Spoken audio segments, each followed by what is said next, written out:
भगवान श्री कृष्ण कहते हैं, जिस प्रकार शरीरधारी आत्मा इस शरीर में बाल्यावस्था से तरुणावस्था में और फिर वृद्धा अवस्था में निरंतर अग्रसर होता रहता है, उसी प्रकार मृत्यु होने पर आत्मा दूसरे शरीर में चला जाता है।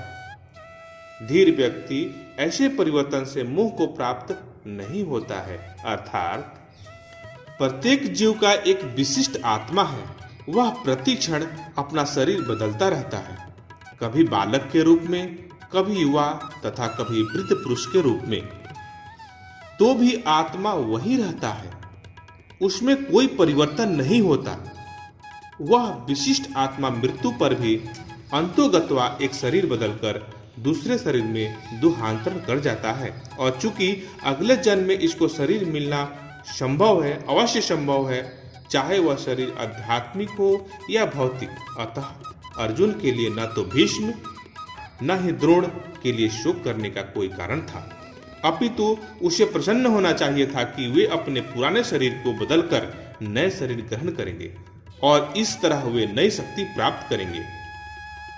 ऐसे शरीर परिवर्तन से जीवन में किए कर्मों के अनुसार नाना प्रकार के सुखोपभोग या कष्टों का लेखा जोखा हो जाता है।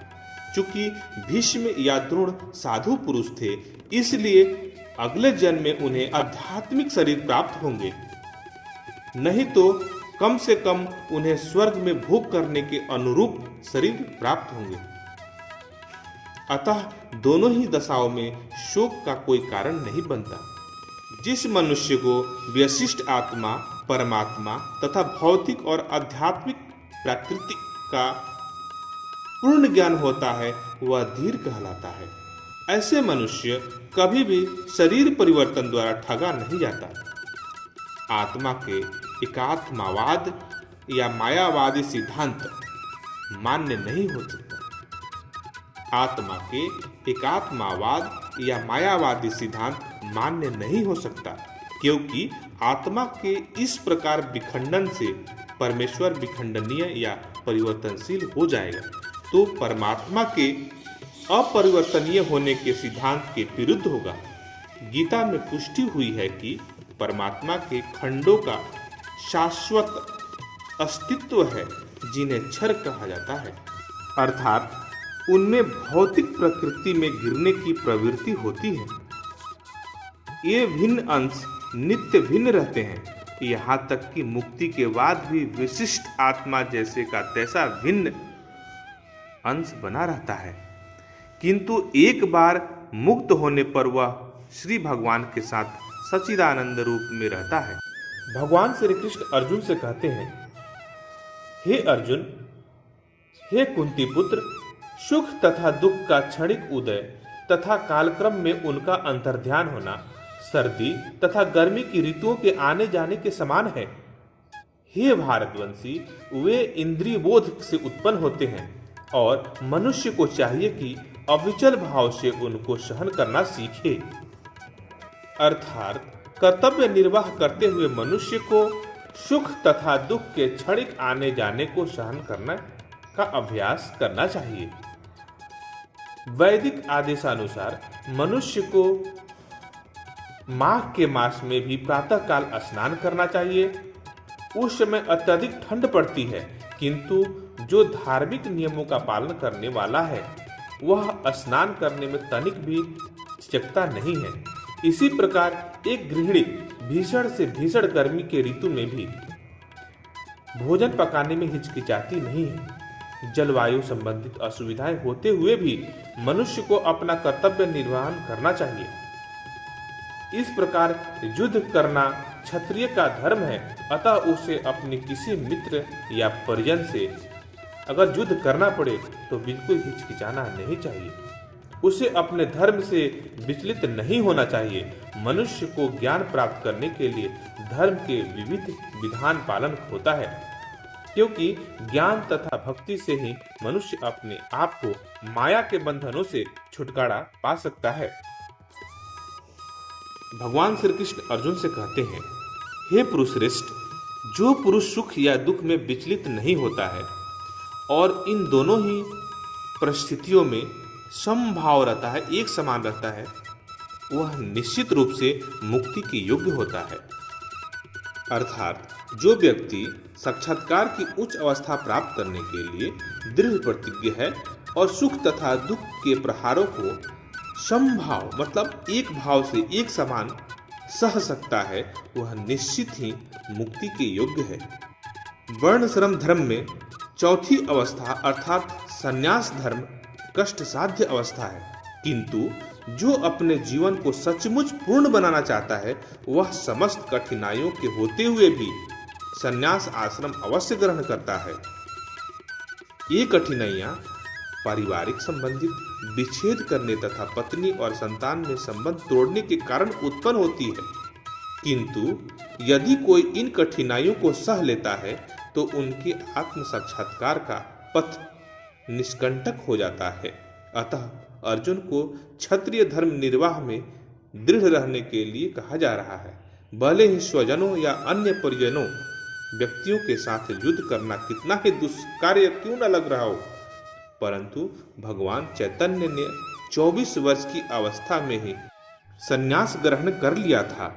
यद्यपि उन पर आश्रित उनकी तरुण पत्नी तथा वृद्ध मां की देखभाल करने का बहुत बड़ा जिम्मेवारी था, तो भी उच्च दर्श के लिए उन्होंने संन्यास ग्रहण किया था और अपने कर्तव्य पालन में स्थिर बने रहे।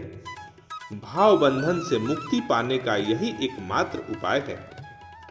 जो इस जीवात्मा को मारने वाला समझता है तथा जो इसे मरा हुआ समझता है, दोनों ही अज्ञानी हैं, क्योंकि आत्मा ना तो मरता है और न मारा जाता है।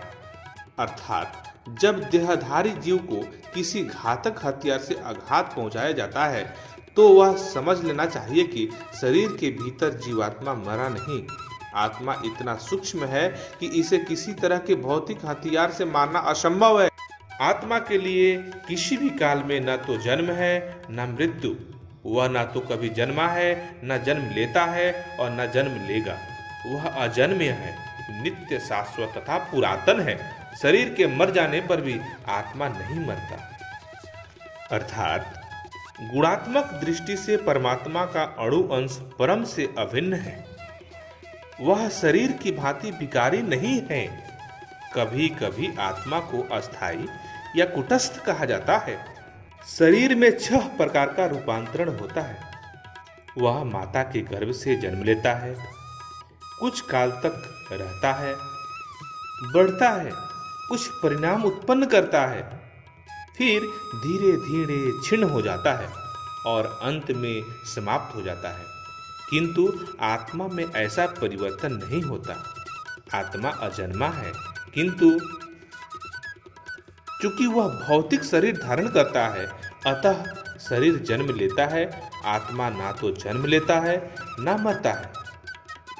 जिसका जन्म होता है उसकी मृत्यु निश्चित है, और चूंकि आत्मा जन्म नहीं लेता, अतः उसका ना तो भूत है, न वर्तमान है, न भविष्य है।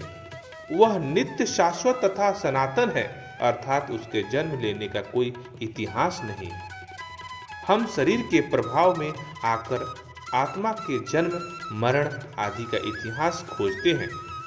आत्मा शरीर की तरह कभी भी वृद्ध नहीं होता। अतः तथाकथित वृद्ध पुरुष भी अपने में बाल्यकाल या युवावस्था जैसी अनुभूति पाता है। शरीर के परिवर्तनों का आत्मा पर कोई प्रभाव नहीं पड़ता। आत्मा वृक्ष या किसी अन्य भौतिक वस्तु की तरह क्षीण नहीं होता। आत्मा की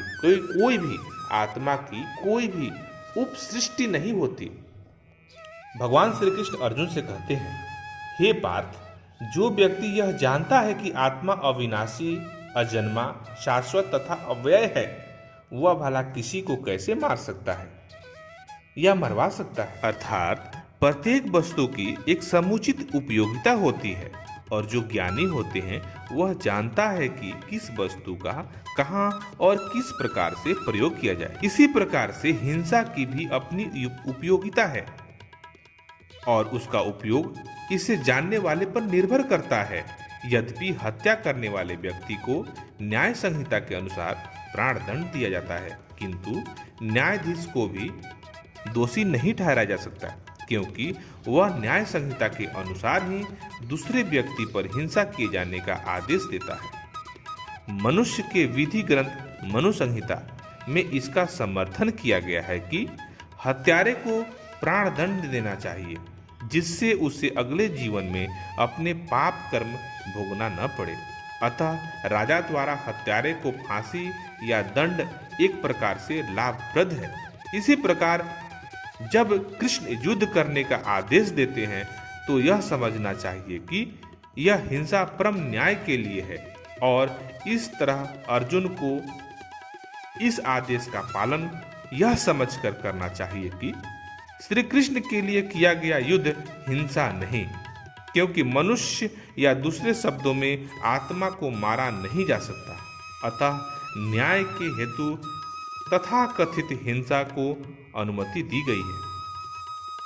शल्य क्रिया का प्रयोजन यानी कि ऑपरेशन का प्रयोजन रोगी को मारना नहीं, उसके ऊपर में हिंसा करना नहीं, अपितु उसके स्वास्थ्य सही करने के उद्देश्य से किया जाता है। अतः श्री कृष्ण के आदेश पर अर्जुन द्वारा किए जाने वाला युद्ध पूरे ज्ञान के साथ हो रहा है, उससे पाप फल की संभावना नहीं है। जय श्री कृष्ण। राधे राधे। नमस्कार साथियों, आप सभी से निवेदन है कि वीडियो पूरा देखने के बाद आप वीडियो को लाइक अवश्य कर दें और हमारे चैनल के साथ अवश्य जुड़ जाएं, ताकि अगला वीडियो आप तक सबसे पहले पहुंचे और इस